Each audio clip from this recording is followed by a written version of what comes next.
Hello friends, मैं हूं engineer Nasir. इस वीडियो में हम चिल वाटर पंप के लिए वाल पैकेज या हुकअप डिटेल को स्टडी करेंगे। चिल वाटर पंप के साथ पाइपिंग कनेक्ट करने के लिए जो वाल्स यूज़ करते हैं उन्हें हम चिल वाटर हुकअप या चिल वाटर वाल पैकेज बोलते हैं। चिल वाटर पंप की पाइपिंग में सक्शन लाइन में सबसे पहले हम एक्सेंट्रिक रिड्यूसर यूज़ करते हैं, क्योंकि चिल वाटर पंप का जो सक्शन है उसका साइज़ जो चिल वाटर पाइपिंग है उससे छोटा होता है। फिर उसके बाद फ्लेक्सिबल कनेक्टर, अगर आप ग्रूड कपलिंग यूज़ कर रहे हैं तो यहाँ पे आप फ्लेक्सिबल कपलिंग यूज़ कर सकते हैं। फिर pressure gauge, strainer, isolating valve, फिर डिस्चार्ज लाइन में concentric reducer, flexible connection, pressure gauge, check valve, double regulating valve और उसके बाद आइसोलेटिंग वाल। चिल वाटर पंप के नीचे आप अगर ज़रूरत हो तो वाइब्रेशन आइसोलेटर या इनर्शिया बेस भी यूज़ कर सकते हैं। अगर आप चिल वाटर पंप के हुकअप के लिए सक्शन डिफ्यूज़र और ट्रिपल ड्यूटी वाल यूज़ कर रहे हैं तो उसका अरेंजमेंट आप कुछ इस तरीके से कर सकते हैं। ये डिस्चार्ज में ट्रिपल ड्यूटी वाल है और सक्शन लाइन में सक्शन डिफ्यूज़र, और सक्शन लाइन में ये आइसोलेटिंग वाल, उसके बाद फ्लेक्सिबल कनेक्शन सक्शन और डिस्चार्ज दोनों में, और डिस्चार्ज में पंप के फ़ौरन बाद कंसंट्रिक रिड्यूसर। ट्रिपल ड्यूटी वाल जैसा कि नाम से भी पता चलता है ये 3 वाल का काम करती है। Number 1 as isolating valve, number 2 as check valve, number 3 as balancing valve. Suction diffuser भी 3 काम करता है। Number 1 as strainer, number 2 as elbow and number 3 as reducer. जब आप सक्शन डिफ्यूज़र का सिलेक्शन करते हैं तो इसकी जो सक्शन की जो साइड है उसका साइज़ आप चिल वाटर पाइप के साइज़ के बराबर रखें, लेकिन इसके डिस्चार्ज का जो साइज़ है वो चिल वाटर पंप का जो सक्शन है उसके साइज़ के बराबर सेलेक्ट करें। चिल वाटर पंप के हुकअप के लिए सक्शन डिफ्यूज़र और ट्रिपल ड्यूटी वाल को यूज़ करने के लिए हम इस तरीके से अरेंजमेंट कर सकते हैं। सक्शन लाइन में चिल वाटर पंप से पहले सक्शन डिफ्यूज़र, उसके बाद फ्लेक्सिबल कपलिंग या पाइप फ्लेक्सिबल जॉइंट, उसके बाद आइसोलेटिंग वाल। नॉर्मली 2 इंच के पाइप साइज़ तक हम आइसोलेटिंग वाल के लिए गेट वाल यूज़ करते हैं और उससे बड़े साइज़ के लिए बटरफ्लाई वाल। फिर डिस्चार्ज लाइन में पंप के फ़ौरन बाद कंसंट्रिक रिड्यूसर, उसके बाद फ्लेक्सिबल कपलिंग या आप पाइप फ्लेक्सिबल कनेक्टर यूज़ कर सकते हैं, उसके बाद ट्रिपल ड्यूटी वाल, और सक्शन और डिस्चार्ज दोनों में प्रेशर गेज।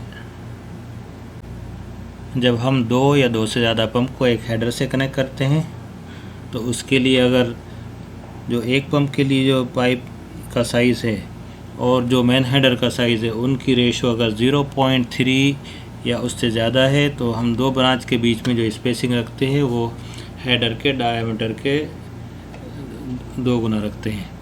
लेकिन अगर ये रेशो 0.3 से कम है तो मिनिमम स्पेसिंग 2 ब्रांच के बीच में वो जो ब्रांच का साइज़ है उसके 3 टाइम रखते हैं।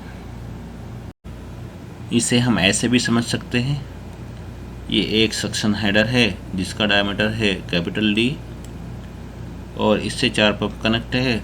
हर पंप का सक्शन पाइप का डायमीटर है स्मॉल डी, और मेन हेडर से हर पंप के लिए जो ब्रांच निकल रही है 2 ब्रांच के बीच का मिनिमम डिस्टेंस है कैपिटल एस।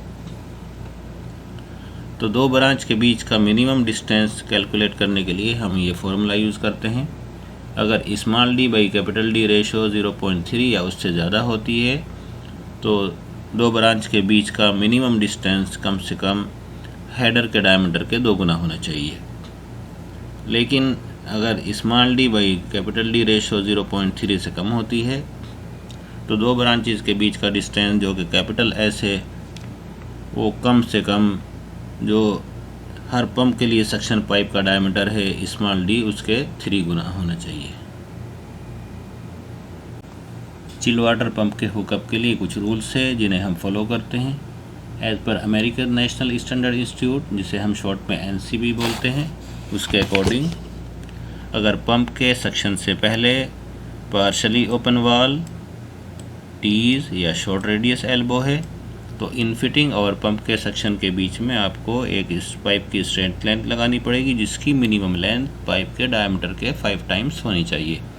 लेकिन दूसरी फिटिंग जैसे fully open valve, vane elbow, long radius elbow और रिड्यूसर वगैरह, इनसे कोई फ़र्क नहीं पड़ता। नॉर्मली हम चिल वाटर पाइपिंग के लिए शॉर्ट रेडियस एल्बो यूज़ करते हैं। आप यहाँ पे अगर शॉर्ट रेडियस एल्बो यूज़ कर रहे हैं तो आपको इस एल्बो और पंप के सेक्शन के बीच में एक स्पूल पीस लगाना पड़ेगा, जिसकी मिनिमम लेंथ पाइप के डायमीटर के 5 गुना होनी चाहिए। अगर आप पंप के सेक्शन लाइन में लॉन्ग रेडियस एल्बो या वेन एल्बो यूज़ कर रहे हैं तो फिर आपको यहाँ पे किसी स्ट्रेट स्पूल पीस की ज़रूरत नहीं पड़ती।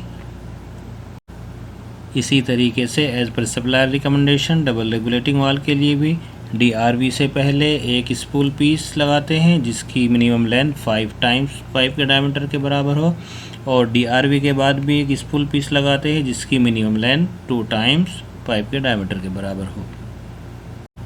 ये एक डबल रेगुलेटिंग वाल है। इसकी पाइपिंग के लिए सप्लायर की रिकमेंडेशन क्या है आप यहाँ देख सकते हैं। डबल रेगुलेटिंग वाल से पहले हमें एक स्ट्रेट पाइप की ज़रूरत होती है, जिसकी लेंथ इस पाइप के डायमीटर के 5 टाइम्स होनी चाहिए कम से कम, और डबल रेगुलेटिंग वाल के बाद भी स्ट्रेट पाइप की ज़रूरत होती है, जिसकी मिनिमम लेंथ पाइप के डायमीटर के 2 टाइम्स होनी चाहिए। और अगर इमीडिएटली आप पंप के फ़ौरन बाद डबल रेगुलेटिंग वाल यूज़ कर रहे हैं तो डबल रेगुलेटिंग वाल के इनलेट और पंप के डिस्चार्ज के बीच में कम से कम एक स्पूल पीस होना चाहिए स्ट्रेट पाइप का, जिसकी मिनिमम लेंथ 10 टाइम्स पाइप के डायमीटर के होनी चाहिए।